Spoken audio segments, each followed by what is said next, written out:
Hi everyone, this is Cherry Enchantress with Pixie Dust Tarot, and this is your daily dust. And I completed Fairy Week, although I did order another fairy deck, so I'll probably shuffle that in somewhere. But now let's get into some other decks. Here is the Tarot of Inspiration. This is for July 9th, Saturday, July 9th.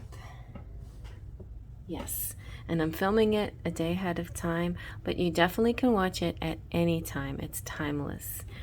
So, and sometimes that's the best way to watch these. It's like when Spirit calls you to watch a video, that is even better than a pick a card sometimes.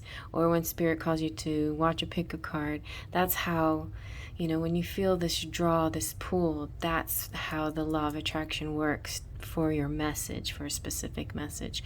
But if you watch them every day with me, I really appreciate your patronage. All right, so Tarot of Inspiration is an awesome deck that actually was inspiring to me, which it made me want to make my own deck of pre-Raphaelite art.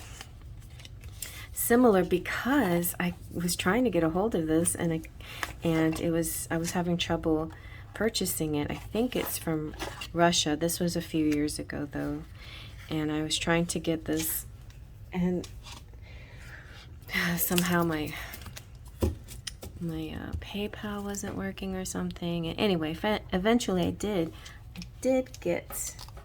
Here's a beautiful card example, the Justice card in this deck. Really beautiful artwork, pre-Raphaelite artwork, and really laid out nicely with borderless, a lot of the things that I like in a deck. And some of the cards have like this ethereal, inspirational feeling to it. The Tarot of Inspiration with these like stars and sparkles running through it, like that one's so pretty.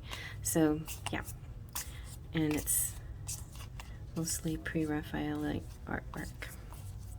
All right, let's get to shuffling. I made the mistake of edging it, and now it doesn't shuffle as well as it did before. So anyway, but I think the edging might help it last longer.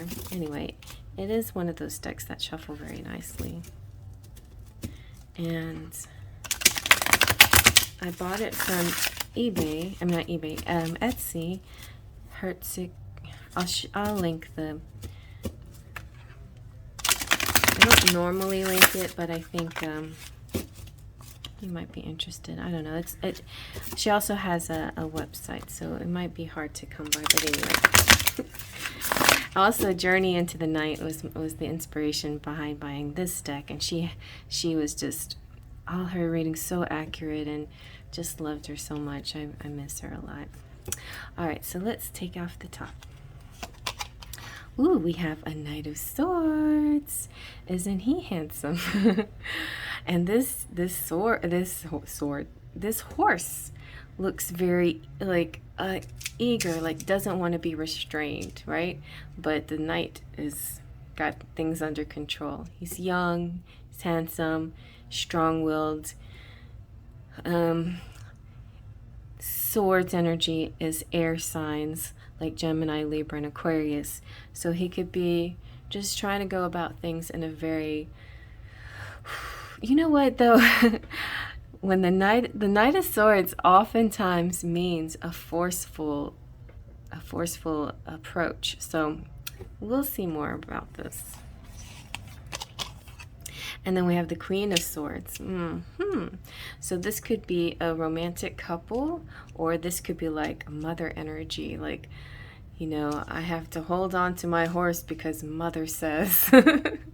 Something like that. Like she could be his authority, because in the court cards, the queen is higher ranking than the knight, so she has authority. She rules over the knight. Although in any kind of relationship or any kind of situation, the knight represents the action.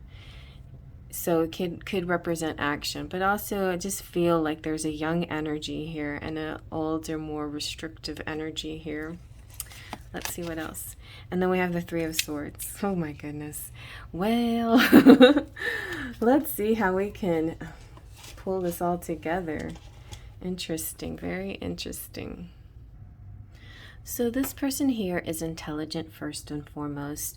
Air signs are like that.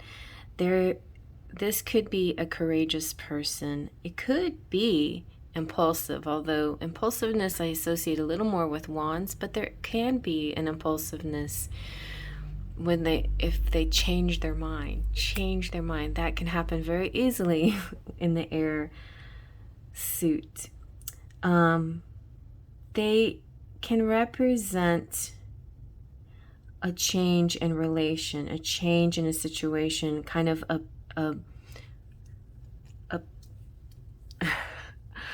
just like surprising change, like upheaval, like abruptly.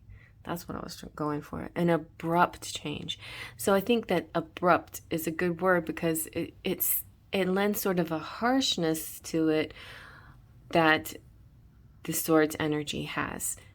There is, throughout this reading, there is sort of a harshness and there's this abruptness. But it doesn't mean that you have to be succumbed to this at all. So the Queen of Swords, she's definitely full of control and she's full of logic and insight, and she suppresses her emotions. She may be trying to get the Knight of Swords to suppress his emotions. She's about good judgment and she wants to control this situation for sure. If this is a person, which I feel like it is, they're a fighter, they're fearless. They don't want to adapt. They are nonconformists. And this is an interesting, from yesterday's reading, I felt we had that, or was it? No. Anyway, there's been an energy from my private readings where somebody wants to I know, yeah, a wildling, but that was somebody's reading. But anyway, there's this wildling energy that's kind of like suppressed desire to be wild, to be raw, to break the rules. And I feel like that's what's getting suppressed here. I feel like this is not about you. I think this might be about a person that you know.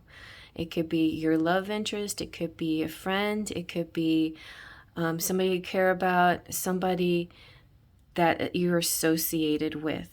Because I feel like somebody else is being suppressed. Unless you resonate with the feeling of being suppressed and somebody's dominating over you and telling you, you need to stay put, you need to behave, you need to do what I tell you to do. Ooh, so if that's you, I feel like the only solution is to break free. The Three of Swords here in this kind of reading is, it kind of represents, in general, it represents like a heartbreak or heartache, but it can be, or quarrels, fights. It can be a parting that could hurt or that could cause somebody some pain. But these people seem very reserved with their emotions and not showing their pain. It's very, very interesting. What am I trying to get out of this? I'm trying to see that if you are in a situation where you have to make a choice whether to stay or go because you're feeling so suppressed that you cannot feel free and be yourself, then you should go. If you're in a situation where you're afraid to hurt somebody or somebody to get hurt, then you have to find what the meaning of the Three of Swords is for you, because I think we sometimes get so wrapped up in the fear of it, oh no, the Three of Swords. But I feel like we have to face this fear, see for what it is, and realize that we can overcome this situation. the Three of Swords, if you can, if it's a lot of times this represents too pain that was in the past that you don't want to bring up again for a lot of people, and that could be the suppressed emotions, this not wanting to bring emotions to the surface because of past pain and past hurt. So possibly for a lot of you it will have to do with healing a wounded child or something in that area. But anyway, I think no matter what, there's going to be some kind of decision that may hurt, that may feel uncomfortable at the very least. But I think it's important to face any fear you have and just do it. It's like pulling off the Band-Aid quickly. Just do it. And you'll see that it was a way less, in the long run, it's way less of a painful situation than you imagine. You know, I think there's this, with the Three of Swords, this big buildup of, oh my gosh, you know, like, how I can't do that. I just can't do that. I have to stay in this situation. I can't do that. But you can. So for those of you who are like in domestic situations, I've been there too myself, and I'm trying, if you need me, definitely reach out, email me, and I can talk to you about it. If you are not personally in a domestic situation like this, then maybe you are meant to help a friend, and that could be one of your messages here.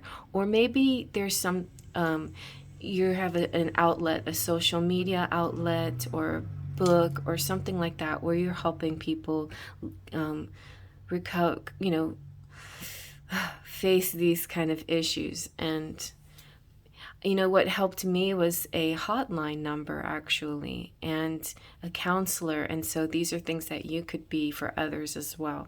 So just kind of consider where you see yourself in this picture. I'm not saying that, I actually feel like sometimes when these big challenges come up and you finally face them and you finally do them, then amazing gifts come after it. It's just, this is a hard step, that's all. It's going to be a hard step, but once you take it, it may feel a little uncomfortable at first, but things will really shift into a better place for someone out there. Oh gosh, I hope that helps, and I'm sorry that this message wasn't so cheery this time, but I think some people need to hear an important, serious message like this. All right, well, thank you, and I'll see you tomorrow if you want to come back for Daily Dust. Faith, Trust, and Pixie Dust.